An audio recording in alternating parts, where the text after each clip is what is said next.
Clones Attack on video and DVD, a review of the second chapter of the Star Wars saga. I'm Rob Caldwell. See you with that and more on News Center at 5 and 5:30. Coming up in the video corner, two films, Bad Company and Star Wars Episode 2, The Attack of the Clones. That last one made $300 million at the box office, but does it redefine the word Naboo?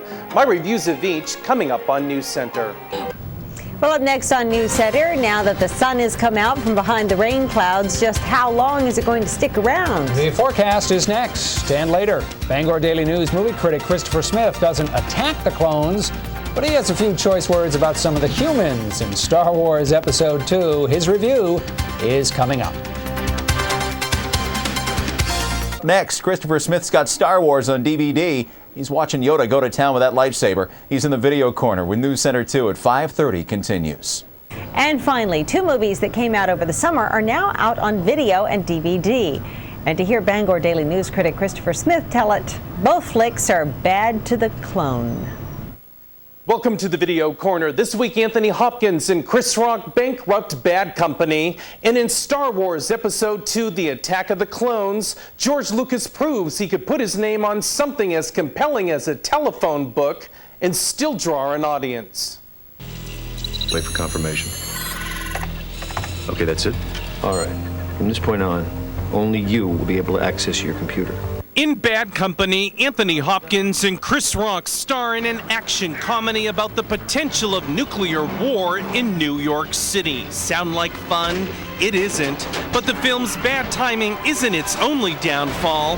What kills it is its bad script and the utter lack of chemistry between Hopkins and Rock. I give it a D.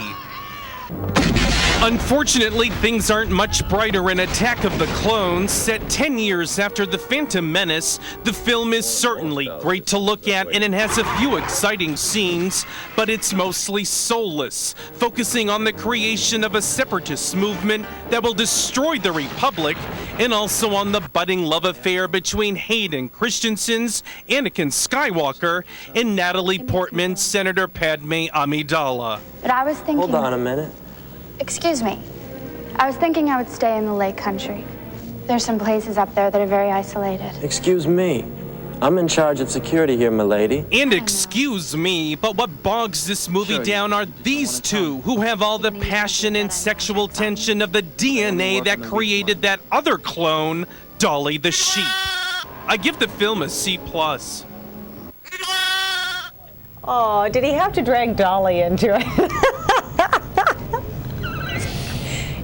I know, you hated it, right? I never saw it. Everybody said it was such a dog that I didn't see it. Not a lamb, but a dog. I never saw it. The script was decent, but yeah, those two, you just couldn't figure out why it was so bad. You know, we've talked about this before, but what was the first one in the second triad of the Star Wars thing? Not Attack of the Clones. Episode 1, Phantom Menace. Phantom Menace. I mean, I thought that was such a bad movie, and this one was supposed to be worse, so. Wow. Go to the original. I still like the original Star Wars. The originals are, you can't beat them. You can't beat them. Of course. But you know, Hayden Christensen, that's what I couldn't figure out. He was so good in Life as a House. I don't know if you never saw that one either. But anyway, he was great in that. Yeah. And then lousy in this. So go see Life as a House. It's on the video. And stay right there. News Center at 6 is next.